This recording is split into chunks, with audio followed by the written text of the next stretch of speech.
Subscribe to our channel by clicking the subscribe button. Click the bell button and enjoy the latest uploads from our channel. Hello everyone, स्वागत है आप सभी का हमारे YouTube channel success thunder पे। तो आज हम लोग कुछ क्वेश्चन सॉल्व करेंगे प्री लेवल के। तो ये रहा पहला क्वेश्चन, ये एक ब्लड रिलेशन का क्वेश्चन है। तो इसमें देख लीजिए, सबसे पहले आप क्वेश्चन को देखिएगा।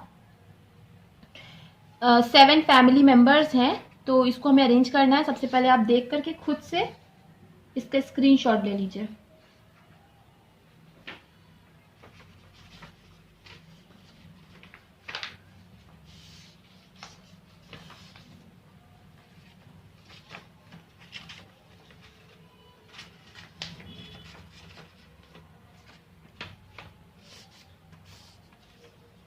आई होप अब तक आप लोगों ने स्क्रीनशॉट ले लिया होगा। तो चलिए अब इस क्वेश्चन को हम लोग बनाना शुरू करते हैं और देखते हैं कि क्या कुछ अप्रोच लगा करके इस क्वेश्चन को हम सॉल्व कर सकते हैं। तो देखिए, इसमें लिखा है there are 7 members in a family. एक फैमिली है जिसमें कि 7 मेंबर्स हैं। In this family 2 married couples and 3 generation. तो इस फैमिली में 2 मैरिड कपल हैं और 3 जनरेशन की फैमिली है। ठीक है, तो देखिए, कभी भी ब्लड रिलेशन का जो क्वेश्चन आएगा उसमें आपको मेन सबसे इम्पोर्टेंट काम ये करना है कि आपको मेल्स और फीमेल्स इन दोनों को डिफरेंशिएट करना है। तो आपको साइन लगा के आप कर सकते हो ये काम, या फिर एम या फिर एफ करके भी, स्मॉल एम या स्मॉल एफ लिख करके भी आप कर सकते हो। ठीक है, तो यहाँ पे मैं साइन लगा के करती हूँ। जैसे मैं मेल के लिए प्लस का साइन लगा देती हूँ, फीमेल के लिए माइनस का साइन लगा देती हूँ। आप कोई भी साइन लगा सकते हो। तो अब आगे बढ़ते हैं। In this family 2 married couple, 2 married couple है और 3 जनरेशन की फैमिली है। सी इज आंट ऑफ के। सी जो है वो के की आंट है। सी आंट है, मतलब सी का कोई भाई या बहन होगा जिसका बच्चा होगा, चाइल्ड होगा के। ठीक है, और क्योंकि सी आंट है तो उसके सामने मैंने माइनस का साइन लगा दिया है फीमेल को डिनोट करने के लिए। N is grandfather of O.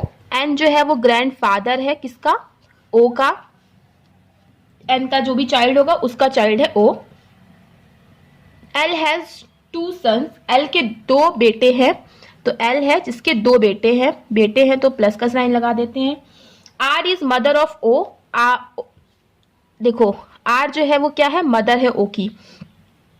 P is not married to L. P जो है वो एल से, मतलब एल और पी जो है ये दोनों कपल नहीं होंगे। P is not married to L. O is a niece of K. O जो है वो नीस है किसकी? के की। नीस है, नीस मतलब होता है भांजी, तो नीस है किसकी? ओ is gneiss of K. O जो है वो के की नीस है, मतलब के का जो भाई या बहन है, के का जो भी भाई या फिर बहन है उसका बच्चा है कौन? उसका चाइल्ड है ओ। ठीक है, तो यहां से आप इन दोनों को देखो जोड़ सकते हो। क्या बोला है कि ओ is gneiss of K. O जो है वो के की भांजी है। भांजी है तो मतलब फीमेल, तो मैंने माइनस का साइन तुरंत लगा दिया। अब के का भाई या बहन की ही बच्ची होगी ओ। तो आई होप कि आपको ये सीक्वेंस थोड़ा समझ में आ गया होगा। आगे बढ़ते हैं। P is a married male. ठीक है, पी एक मेल है और ये भी, वो भी क्या है? मैरिड है। ठीक है, मैरिड है, नोट कर लेते हैं। C is not sibling of L. C जो है वो एल का सिबलिंग नहीं है, मतलब सी और एल जो है वो भाई बहन नहीं है। तो इस चीज को हम अपने दिमाग में रखेंगे। अब हम आगे बढ़ेंगे तो देखिए क्या लिखा है कि इसमें 2 मैरिड कपल है और 3 जनरेशन है। ठीक है, 3 जनरेशन है और 2 मैरिड कपल है। तो अब देखिए, ये इसका मतलब फर्स्ट जनरेशन में आएगा, ये सेकेंड जनरेशन में आएगा, ये थर्ड जनरेशन में आएगा। राइट, तो ऐसा होगा। तो अब हमें क्या करना है कि इसको अरेंज करना है, क्योंकि केवल 3 ही जनरेशन है। तो यहाँ पे क्या बोला था कि जो सी है, सी जो है वो कौन है? सी आंटी है किसकी? के की। ठीक है, और ओ जो है वो भांजी है के की। तो ये देखिए 3 जनरेशन हो गए, मतलब सी क्या होगी? सी फर्स्ट जनरेशन में आएगी। अब देखिए, अगर के ओ जो है वो के की भांजी होगी, मतलब ओ के और ओ का जो भी पिता होगा या फिर माता होगी, ये क्या होगा? इन दोनों का क्या होगा? भाई बहन का रिलेशनशिप होगा। और ये होंगे थर्ड जनरेशन में, मतलब कहीं ना कहीं एन की जो बहन होगी वो कौन होगी, सी होगी, ठीक है। और एन का एक चाइल्ड होगा कौन, के, एन का एक चाइल्ड हो जाएगा के, और एन का एक और चाइल्ड भी होगा जिसका चाइल्ड कौन होगा, ओ होगा। तो ये इस तरीके से कुछ रिलेशनशिप बनेगा। तो चलिए अब हम लोग क्या करना है, हम लोगों को फिगर को जोड़ना है। तो हमने इसको जोड़ दिया। अब एन का एक बच्चा कौन है, के है, ठीक है। तो ये देखिए इसको हमने इसमें अरेंज कर लिया। तो आई होप कि अभी तक आपको इतना समझ में आ गया होगा। अब हमें पर्सन काउंट करने, 1 2 3 4 5 पर्सन हो गए। अब हमें 2 पर्सन को और अरेंज करना है, और हमें पता है कि 2 ही यहाँ पे मैरिड कपल हैं, यहाँ पे 2 ही मैरिड कपल है, हमें ये भी पता है। तो हम ये चीज समझ जाएंगे कि डेफिनेटली एक मैरिड कपल ये होगा और एक मैरिड कपल ये होगा, बाकी और कोई नहीं हो सकता है। और 2 पर्सन जो बचे हैं वो है एल, और एक कौन बचा है, एक बचा है पी। अब देखो एक चीज बोला गया कि एल के जो है वो 2 सन्स होंगे, ठीक है, एल के 2 सन हैं। अगर आप एल को इसके साथ फिट करोगे तो इसमें 2 सन आप नहीं बैठा पाओगे, तो इसीलिए आपको एल को इसके साथ ही फिट करना पड़ेगा। क्योंकि ये मेल है तो ये फीमेल हो जाएगी, और ये दोनों ही क्या हो जाएंगे, इसके सन हो जाएंगे, ठीक है। ये बहू हो जाएगी, और केवल पी बचा है तो पी यहाँ हो जाएगा। देखो पी मेल था, मैरिड था, ओके, ये वाला भी डन हो गया आपका कंडीशन। एल जो है वो पी से मैरिड नहीं करेगा, तो नहीं किया है उसने। एल के 2 मेल बच्चे होंगे, मतलब 2 सन होंगे, तो एल के देखिए 2 सन भी हो गए हैं। तो इसको भी हमने इसमें जोड़ लिया है। और क्या था, 2 मैरिड कपल है, 2 मैरिड कपल है, तो हाँ 2 मैरिड कपल है, 3 जनरेशन की फैमिली है, 3 जनरेशन की फैमिली। लास्ट लाइन थी कि जो C is not sibling of L, C जो है वो एल की सिबलिंग नहीं है, तो हाँ सी एल की सिबलिंग नहीं है, सी एन की सिबलिंग है। तो ये हमारा फाइनल अरेंजमेंट बन गया। अब इससे रिलेटेड कोई भी क्वेश्चन आ जाए एग्जामिनेशन में, आप इजिली टैकल कर लोगे। तो इसी टाइप के क्वेश्चन फ्रेंड्स एग्जामिनेशन में पूछे जाते हैं। अगर आपको कोई भी प्रॉब्लम हो इस क्वेश्चन से तो आप कमेंट सेक्शन में कमेंट करके मेरे से पूछ सकते हो। इसके अलावा कोई क्वेश्चन में प्रॉब्लम है तो आप वो भी पूछ सकते हैं। और आपको अगर ब्लड रिलेशन में स्पेसिफिकली कोई प्रॉब्लम है तो मेरे प्लेलिस्ट में जाइएगा, मेरे चैनल की प्लेलिस्ट में जाइएगा, वहाँ मैंने ब्लड रिलेशन की अलग से एक प्लेलिस्ट बनाकर रखी है। तो वहाँ पे आप जाकर के एक बार चेक करिए, वहाँ पे जितने क्वेश्चंस है उसको अटेम्प्ट करिए। वहाँ पे मैंने मेंस लेवल तक के क्वेश्चंस को सॉल्व करा है, ताकि जो है कि आपको दिक्कत ना हो किसी भी लेवल के क्वेश्चन को सॉल्व करने के लिए। उतना पढ़ लेना आपके लिए सफिशिएंट रहेगा। प्रैक्टिस आप करते रहिए, प्रैक्टिस तो कभी भी सफिशिएंट नहीं मैं कह सकती हूँ, लेकिन उतना पढ़ लेना, उतनी नॉलेज गैदर कर लेना आपके लिए सफिशिएंट रहेगा मेंस लेवल तक के लिए। तो आई होप कि आपको ये क्वेश्चन समझ में आ गया होगा। अब चलिए हम लोग एक और क्वेश्चन सॉल्व करते हैं। ये पजल का क्वेश्चन है, प्री में बहुत ज़्यादा पूछा भी जाता है। तो ये रहा क्वेश्चन, आप देख करके स्क्रीनशॉट ले लीजिए। फ्रेंड्स इसको मैंने हिंदी में मैं अवेलेबल नहीं करा पाई हूँ, लेकिन काफ़ी आसान सा क्वेश्चन है जिसको पढ़ के आपको समझ में आ जाएगा। इसकी लैंग्वेज भी काफ़ी सिंपल है, पर फिर भी मैं इसको लाइन बाय लाइन हिंदी में एक्सप्लेन करूंगी ताकि किसी भी मीडियम के स्टूडेंट को कोई प्रॉब्लम ना हो।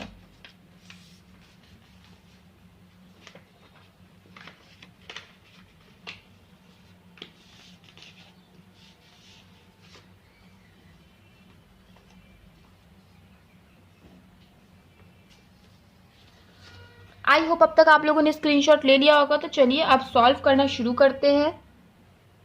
तो देखिए इसमें लिखा है 7 persons are going to participate in quiz contest in 7 different month. 7 लोग हैं एक क्विज कॉन्टेस्ट में पार्टिसिपेट करने जा रहे हैं 7 अलग अलग महीनों में। महीने के नाम भी दिए हुए हैं, मार्च, अप्रैल, मई, जून, जुलाई, अगस्त एंड सितंबर, ठीक है, मतलब मार्च से लेकर के सितंबर तक।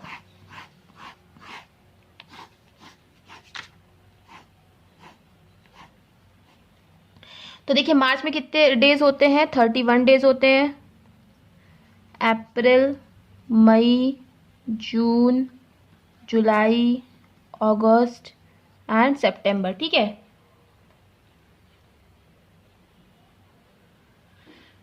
ठीक है, अब आगे पढ़ते हैं। देखिए लिखा है D goes in the month which have even number of days. देखिए आपको ये डेज जरूर आप लिख दीजिएगा, ये आपको हेल्प करेगा।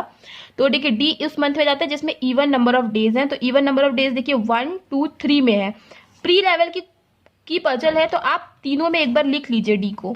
बहुत आसान तरीके से सॉल्व होता है अगर आप इस तरीके से सॉल्व करोगे तो।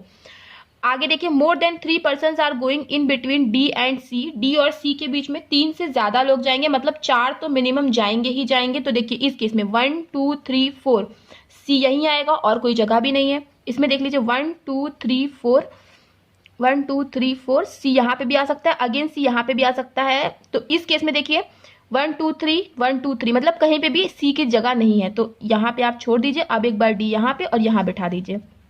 देखा तुरंत कैसे एक पॉसिबिलिटी एलिमिनेट हुई, दूसरी जनरेट हो गई। ऐसे ही होता है प्री के एग्जामिनेशन में।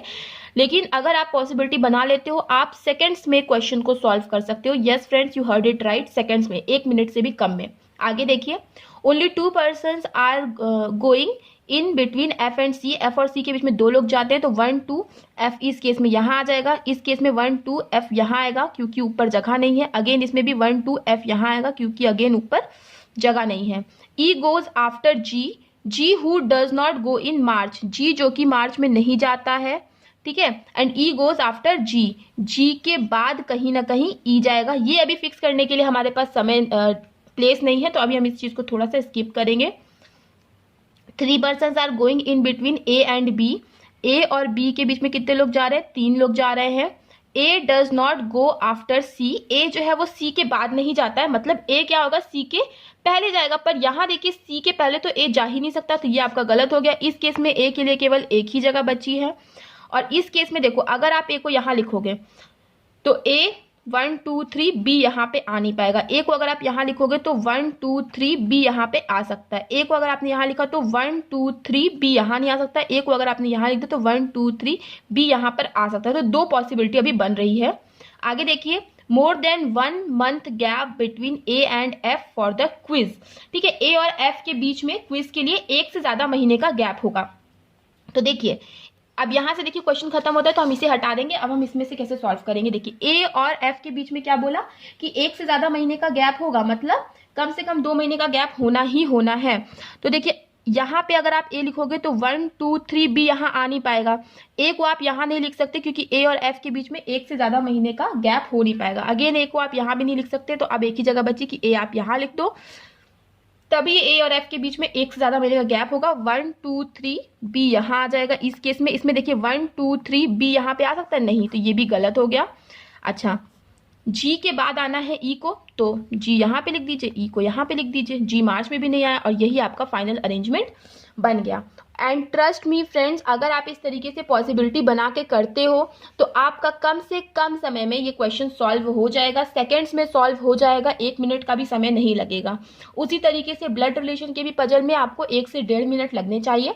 बहुत टफ क्वेश्चंस नहीं थे। अगर आपको तरीका समझ में आ गया हो तो वीडियो को लाइक कर दीजिएगा, शेयर कर दीजिएगा, और अगर चैनल पे पहली बार आए हैं तो चैनल को सब्सक्राइब करना मत भूलिएगा। मिलते हैं अपने नेक्स्ट वीडियो में। Thank you so much for watching.